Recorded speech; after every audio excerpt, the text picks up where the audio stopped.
আমি অসম জাতীয়তাবাদী যুৱ ছাত্ৰ পৰিষদ ডিগবৈ আঞ্চলিক সমিতিৰ উদ্যোগত আৰু তিনিচুকীয়া জিলা অন্ধতা নিবাৰণ সমিতিৰ সহযোগত আজি পৰাগধ চলিহা প্ৰেক্ষাগৃহত মূলীয়াবাৰীত বিনামূলীয়া চকু চিকিৎসা শিবিৰ বিশেষকৈ চকু চানি পৰা ৰোগ চিনাক্তকৰণ আৰু ইয়াৰ অস্ত্ৰোপচাৰৰ এটা শিবিৰ অনুষ্ঠিত কৰিছোঁ।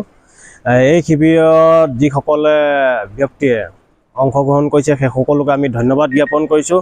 অহাকালিলৈ তেওঁলোকক ইয়াৰ পৰা লায়ন কে চহৰীয়া নাৰ্ছিং হোমত নি তেওঁলোকৰ যিটো বিনামূলীয়া অস্ত্ৰোপচাৰ সেই অস্ত্ৰোপচাৰ কৰি দিয়া হ'ব আৰু তেওঁলোকক অহা যোৱা থকা খোৱা সকলোখিনি ব্যৱস্থা কৰা হ'ব।